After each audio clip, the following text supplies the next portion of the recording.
teman-teman pendengar setia channel spesial horor. Sebelumnya, Mimin minta maaf kalau beberapa hari ini Mimin masih upload ulang cerita-cerita lama yang Mimin hapus beberapa waktu yang lalu. Tenang saja, kedepannya akan Mimin selang-seling video cerita lama dan video cerita baru. Semoga buat kalian yang menantikan cerita baru akan terhibur, dan buat kalian yang masih belum sempat menyimak cerita lama, jangan khawatir, akan Mimin upload ulang satu persatu. Dan saat ini Mimin akan membawakan cerita horor dari akun Twitter @penulismalam94 dengan judul Tak Sengaja Masuk ke Dimensi Lain, Perjalanan Malam ala Seroban. Dan langsung saja, selamat menyimak. Mimin tahu kalian pasti berani.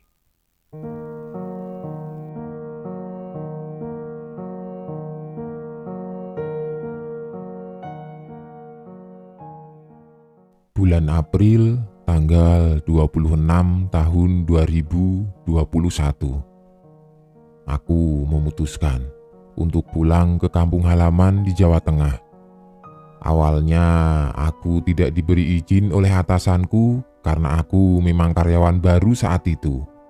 Aku masuk kerja sekitar bulan Maret 2021.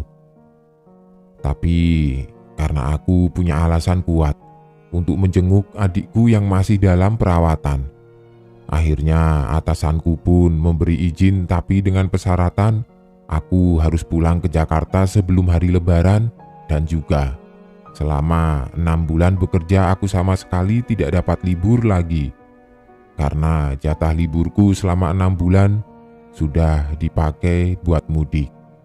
Sepertinya adanya firasat. Di hari H-1 sebelum tanggal 26 April, aku sempat telepon ibu dan bapak untuk mengabari kalau aku mau pulang kampung.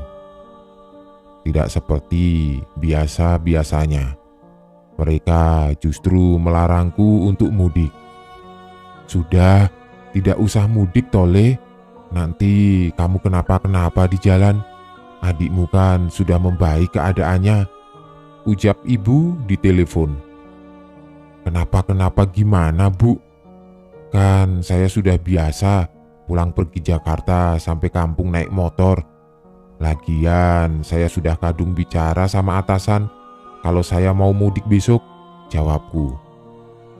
Karena aku memaksa untuk pulang tanggal 26 April, akhirnya mereka pun memperbolehkan walaupun dengan agak berat hati. Ya sudah, kalau kamu maksa, tapi hati-hati ya di jalan, takut ada penyekatan juga, namanya kan masih PPKM, jawab bapak. Singkat cerita, tanggal 26 April 2021, aku akhirnya berangkat dari Jakarta ke Jawa Tengah jam 10 pagi. Perkiraanku aku bisa sampai di Semarang itu sekitar jam 10 atau jam 11 malam. Kalau berkendara santai. Baru saja sampai di Bekasi, ban motorku sudah bocor. Sebenarnya sih mungkin itu sebuah tanda supaya aku tidak melanjutkan perjalanan. Tapi saat itu aku belum berpikir sampai ke situ. Jadi setelah aku membenarkan ban motorku, aku tetap melanjutkan lagi perjalanan mudiknya. Karena faktor cuaca dan macet di jalur Pantura, mau tidak mau aku harus beberapa kali menepi sekedar untuk meluruskan kaki yang kesemutan karena kelamaan macet, sholat, serta juga berteduh dari hujan. Setibanya di jalur Tengkorak atau jalur alas Roban, aku melihat jam di tangan, menunjukkan pukul 10 malam. Saat itu aku sempat ngomong dalam hati, aduh, kayaknya kemalaman ini kalau sampai di rumah. Jam segini saja masih ada di jalur alas Roban. Mungkin perlu sekitar kurang lebih 1,5 jam sampai 2 jam setibanya di sana. Oleh karena demikian, aku langsung berinisiatif menepikan motor sejenak dan berkirim pesan di WA dengan ibuku untuk memberitahukan posisiku malam itu sudah memasuki kawasan Alas Roban. "Bu, Puji sudah sampai di perbatasan Batang Semarang ya. Mungkin Puji baru akan sampai di rumah sekitar jam 12 malam." Setelah aku mengirim pesan singkat, aku kembali lagi melanjutkan perjalanan.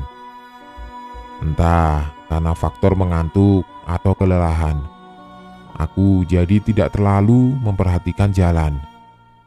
Setelah berkendara hampir sekitar 15 menit, perlahan aku baru sadar kalau sedari tadi aku cuma berputar-putar di jalan yang sama.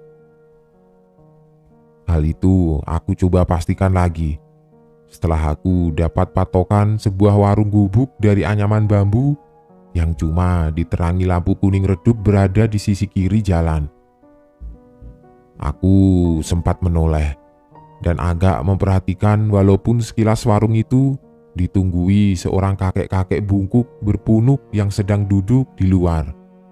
Saat berpapasan mata, kakek itu dengan mataku saling beradu pandang dan aku pun mengangguk serta membunyikan klakson sebagai isyarat menyapa beliau. Sekitar kurang lebih 1 kilometer kemudian, aku mengendarai motor. Ternyata warung gubuk yang harusnya aku sudah lewati tadi muncul lagi di depanku. Perasaanku sudah semrawut saat itu antara panik, takut, bingung, ditambah badan yang lelah. Dan juga indikator bensin yang sudah berkedip menandakan bensin motor mau habis. Bikin aku mau tidak mau memberhentikan motorku di warung si kakek tadi. "Assalamualaikum. Assalamualaikum," sapaku 2 kali sambil menengok ke kanan dan ke kiri karena ternyata si kakek tidak ada di kursi depan dan juga di dalam warungnya. Sambil aku menunggu si kakek, aku mencoba membuka Google Map untuk memastikan jalan yang aku lalui tadi itu benar seharusnya. Karena sepanjang perjalanan masuk kawasan Alas Roban, aku memang tidak menemukan ada persimpangan jalan. Tapi ketika aku melihat ke layar HP ternyata sinyal X, dan anehnya jam di layar HP sama di jam tanganku pun ikut-ikutan mati. "Kamu habis dari mana? Mau kemana?" Suara kakek bungkuk tiba-tiba mengagetkanku dari arah belakang. "Mau pulang kampung, Mbah, ke Semarang Selatan. Saya dari Jakarta, tapi malahan bensin saya habis dan saya tidak dapat sinyal di sini," ucapku. "Oh, begitu ya. Kamu sudah melakukan perjalanan jauh. Sebaiknya kamu minum dan istirahat dulu saja di warung, Mbah," jawab si kakek sambil menyerahkan air mineral botolan. Aku perhatikan si kakek ini memang selayaknya orang biasa. Pakaiannya kaos berwarna putih agak lusuh dengan bawahan celana kain warna coklat. Beliau pun terlihat wajahnya ramah. Dengan senyum hangat menawarkan setampah kudapan gorengan yang ia jajakan di warung. "Ini, kamu makan dulu gorengannya. Tadi kebetulan Mbah habis selesai goreng, jadi pas masih hangat," tawar si kakek. Dengan lahap, aku langsung mengambil gorengan tahu dan singkong sambil berbasa-basi berbincang bersama si kakek. "Maaf, Mbah. Mbah baru ya warungnya buka di sini. Soalnya saya baru lihat. Sudah lama si Mbah ada di sini. Mungkin kamu saja yang tidak memperhatikan," jawabnya. Si kakek pun banyak bercerita tentang jalan Alas Roban yang sudah banyak berubah saat ini, dan juga memberitahukan tempat tinggalnya yang tidak jauh dari warung tersebut. Saat si kakek bercerita, mataku juga sambil memperhatikan si kakek. Dan aku membatin, rasanya tidak mungkin kalau kakek ini sebangsa demit atau setan penunggu alas ruban karena keramahannya. Aku pun berusaha untuk positif thinking kalau yang aku lihat tadi warung ini berkali-kali mungkin itu sebuah deja vu. Atau karena aku sudah benar-benar kelelahan, jadi pikiranku melayang kemana-mana. Sesudah aku berbincang-bincang dengan si kakek cukup lama, aku kemudian menanyakan, apa kakek ini jualan bensin? Karena aku berencana untuk melanjutkan kembali perjalananku ke rumah. Mbah, maaf, apa mbah ada jualan bensin eceran juga? Mbah tidak jualan bensin, Le. Mbah cuma jualan gorengan saja dan air mineral di warung sederhana ini, jawab si kakek sambil tersenyum ramah. Sebenarnya aku mau nekat untuk tetap melanjutkan perjalanan dan jika bensin motor habis, aku bakalan mendorong motor ini sampai ketemu warung berikutnya yang berjualan bensin eceran. Tapi si kakek menahanku. Le, jangan kamu paksakan lagi perjalanannya. Badan kamu sudah terlalu lelah. Di alas roban ini sulit ada warung yang juga berjualan bensin, apalagi sudah malam hari begini. Sebaiknya kamu bermalam saja dulu di rumah Mbah. Besok pagi baru kamu bisa lanjutkan kembali. Lagian Mbah takut ada orang jahat di luar sana. Mendengar tawaran beliau, aku pun langsung mengiyakan saja. Mengingat badanku sudah lemas dan juga mataku yang tiba-tiba merasa kantuk luar biasa. Baiklah Mbah kalau begitu, dan maaf sebelumnya kalau saya jadi merepotkan jenengan, jawabku sopan. Si kakek kemudian tersenyum dan menjawab, tidak apa-apa Le, sudah seharusnya dan sudah semestinya kita harus saling membantu. Tapi tunggu sebentar lagi ya Le, sebentar lagi Mbah juga mau menutup warung, tapi sampai gorengan Mbah ini habis dulu. Tidak lama kemudian muncul sebuah mobil sedan berwarna hitam tahun 1990-an yang berhenti tepat di depan warung si kakek. Terlihat seorang pengemudi laki-laki yang bertubuh agak tambun dan juga seorang wanita serta anak mereka yang berusia sekitar 7-9 tahun turun dari mobil dan langsung masuk ke dalam warung. Begitu mereka masuk, tiba-tiba bau anyir menyengat menyeruak ke dalam penciumanku. Kalau bisa aku gambarkan rasa bau amisnya lebih parah dari bau amis darah ayam dan ikan di pasar.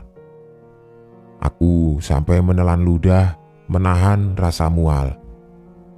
Untuk menghargai tamu yang datang ke warung si kakek, aku berpindah posisi duduk dari dalam warung menuju ke bangku depan sambil menyulut sebatang rokok.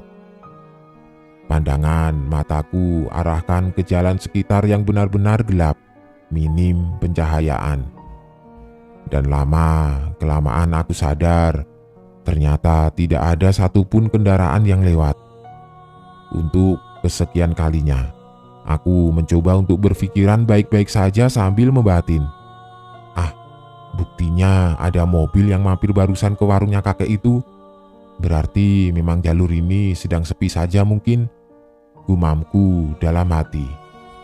Setelah puas melihat pekatnya langit dan jalan malam hari, serta menghabiskan sebatang rokok, muncul sedikit rasa penasaranku untuk memperhatikan keluarga yang mampir di warung si kakek tadi. Sebenarnya sih, aku berniat untuk menumpang mobil mereka sampai di kota Semarang jika diperbolehkan. Dan motor yang tidak ada bensin itu mau aku titip saja dulu di warung si kakek sementara. Lalu keesokan harinya baru aku ambil kembali. Aku memasang telinga baik-baik barangkali keluarga itu berbincang-bincang mengenai tujuannya. Aku berharap mereka satu tujuan denganku. Tapi entah kenapa, sama sekali aku tidak mendengar ada suara percakapan di antara mereka. Aku semakin penasaran, dan aku mencoba untuk mengintip mereka dari balik jendela depan warung yang terbuka. Anehnya, bapak, ibu, dan anak itu pun melakukan posisi yang sama, yaitu mereka hanya duduk berdampingan dengan kepala tertunduk ke bawah tanpa bersuara satu patah kata pun. Setelah aku perhatikan lebih detail, wajah mereka bertiga sangat pucat, dan kalau dipikir-pikir, pucatnya benar-benar mirip orang yang kurang darah, atau bahkan mirip dengan seonggok mayat. "Jangan melamun, Le. Nanti kamu kesurupan loh," ucap si kakek sambil menepuk bahuku. Seketika aku terhenyak, dan saat menoleh kembali ke dalam warung, 3 orang itu benar-benar sudah menghilang bersama dengan mobil yang terparkir di depan warung si kakek. Aku langsung melongo antara bingung, takut, dan juga pasrah. Dari gelagatnya, si kakek sepertinya sudah bisa membaca pikiranku yang sudah mulai panik, takut, dan khawatir. Lalu dengan tenang dia berbicara. "Apa yang kamu lihat itu benar adanya kok, Le. Bukan mimpi. Warung Mbah sering didatangi sama arwah korban tabrakan. Tidak usah takut, Le. Namanya juga kita hidup berdampingan dengan alam dimensi lain. Seharusnya kita ya takut dengan Gusti Allah, Pangeran yang memberikan kehidupan," jawab si kakek santai. "Bantu Mbah ya, Le. Mbah mau menutup warung. Motormu masukkan saja ke dalam, biar tidak ada yang mencuri," sambung si kakek. Aku dengan cepat memasukkan motor ke dalam warung gubuk milik si kakek dan segera membantu menutup warung. Sebenarnya ada pertanyaan dalam hati. Bukannya tadi sisa gorengan di tampah si kakek itu terlihat masih cukup banyak? Lalu kalau yang tadi datang arwah penasaran korban kecelakaan, berarti sama saja gorengan milik si kakek itu masih utuh. Tapi tidak tahu kenapa pertanyaanku itu cuma terhenti di bibir saja. Entah mungkin karena kondisi badan dan mentalku yang sedang tidak stabil ditambah habis melihat penampakan makhluk halus, jadi aku tidak mau mempermasalahkan hal-hal yang kurang begitu penting. Sesudah warungnya ditutup, si kakek mengajakku ke rumahnya yang katanya tidak jauh. Aku coba untuk pakai senter di HP untuk penerangan jalan, tapi si kakek bilang, "Le, tidak usah pakai lampu itu, nanti mengganggu yang lain. Pakai ini saja, Le," jawab si kakek sambil menenteng lampu minyak di tangan kanannya. Si kakek langsung mengajakku jalan ke arah dalam hutan jati yang keadaannya gelap sekali. Sedikit gambaran yang aku ingat. Saat itu cuma ada jalan setapak cukup licin dan agak curam karena beberapa kali aku hampir terpeleset. Oh iya, di awal tadi aku kasih tahu ke kalian kalau si kakek ini keadaan fisiknya bungkuk dan berpunuk.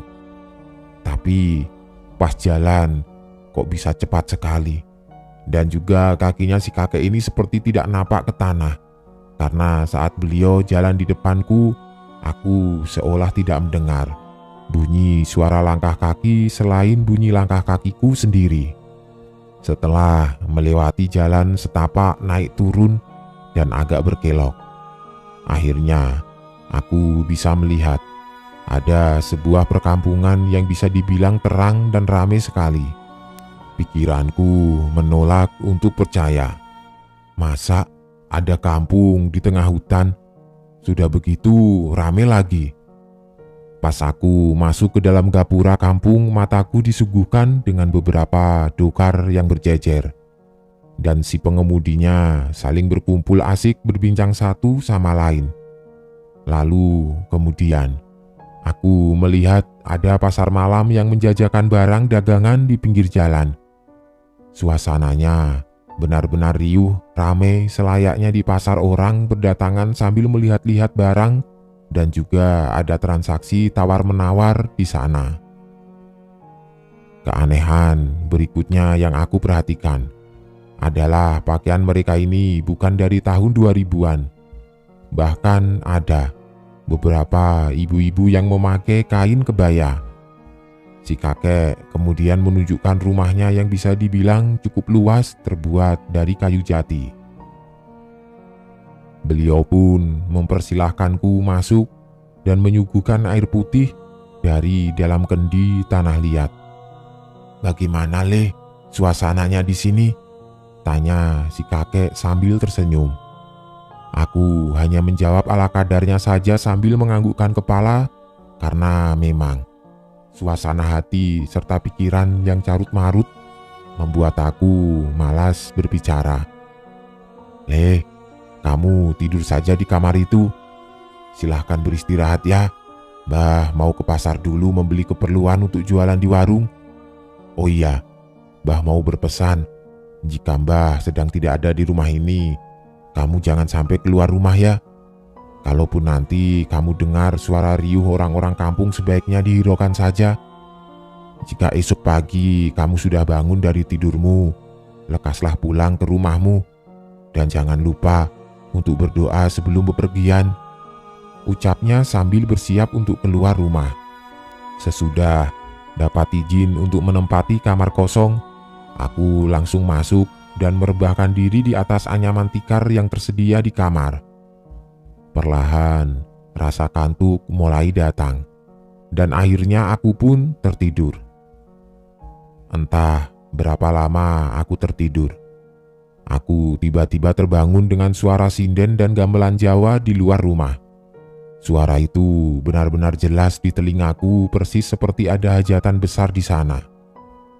Aku yang penasaran mencoba mengintip keluar rumah dari celah yang terbuka, dan mataku terbelalak saat yang aku lihat adalah sekumpulan dedemit sangat mengerikan. Ada arak-arakan manten yang ternyata mereka semua adalah kumpulan pocong. Aku kaget dan sangat syok. Mulutku sampai tidak bisa berkata apa-apa lagi. Nafasku ikut memburu dan kedua bola mataku masih memperhatikan keadaan di luar rumah yang sedang ramai. Belum selesai sampai di situ saja kengeriannya. Aku ingat betul, sekeluarga yang datang ke warung si kakek pun ternyata ikut hadir dalam acara tersebut. Namun dengan tubuh dan kepala mereka sudah hancur berlumuran darah. Seketika muncul rasa mual dan pusing yang tidak tertahankan melihat pemandangan itu. Aku pun bahkan sampai tidak sadarkan diri. Mas, bangun Mas," ucap seseorang laki-laki paruh-baya yang membangunkanku. Pelan-pelan aku membuka mata. Ternyata langit sudah tampak terang, dan aku benar-benar seperti orang kebingungan karena posisiku sedang tertidur di motor. Saat aku menengok ke belakang, ada pohon beringin besar sekali. "Mas, sejak kapan tidur di sini? Lebih baik Mas tidur di pom bensin saja. Kalau di sini tidak aman, Mas," sambung lelaki itu. Aku yang masih lemas mencoba mengingat kejadian aneh semalam dan menceritakan ulang tentang apa yang terjadi denganku. Tapi lelaki itu seperti biasa saja dan menanggapinya. "Ah, sudah biasa itu Mas. Saya sudah sering melihat hal seperti itu. Kejadian Mas ini bukan sekali dua kali, namun bisa jadi puluhan kalinya. Beruntung Mas dipertemukan dengan penunggu kakek-kakek atau yang disebut sesepuh di sini. Bahkan pengendara yang lain pernah loh sampai ditemui kuntilanak ataupun boncengi kuntilanak dari alas ruban ini. Oh iya, dari cerita Mas, saya mengambil kesimpulan mungkin Mas tidak sengaja masuk ke alam jin. Karena percaya tidak percaya, sepanjang jalur alas ruban, ya perkampungan, bahkan konon katanya ada istana jin. Banyak juga pengendara motor yang hilang dan tidak ditemukan lagi loh. Dan mitos-mitosnya Di hari-hari tertentu sering ada suara gamelan atau seperti ada orang hajatan karena para bangsa jin sedang merayakan pernikahan. Mendengar penjelasan itu, lutut dan tumitku berasa lemas. Aku menyalakan kembali HP-ku yang sudah mati, dan setelah aku nyalakan, aku melihat jam menunjukkan pukul 7 pagi. HP-ku tidak lama kemudian terus-menerus berbunyi menerima pesan dan voice note yang masuk dari ibu. Isinya sudah tentu. Beliau khawatir aku yang tiba-tiba tidak ada kabar dan tidak juga sampai di rumah. Aku lalu menghubungi ibu, ada nada kelegaan di sana saat mengetahui aku ini baik-baik saja. Aku berbohong sama ibu dan bapak kalau aku bermalam dulu di penginapan karena sudah terlalu lelah melanjutkan perjalanan. Aku memutuskan untuk tidak mau bicara apa adanya, takut mereka jadi kepikiran. Akhir cerita, akibat dari kejadian mistis itu, aku sama sekali tidak mau lagi pulang mudik dengan touring motor. Aku pun memilih untuk naik bis pulang ke Jakarta dan motor metikku lebih baik dipaketin. Oh iya, pas sampai di rumah, ingatkan kalian aku cerita kalau dikasih minum air mineral sama kakek bungkuk. Nah, begitu sampai di rumah, botol air minum itu pun berubah bentuk. Terlihat seperti botol kemasan air mineral yang sudah lama, dan isi airnya adalah air kotor dengan banyak jentik-jentik nyamuk.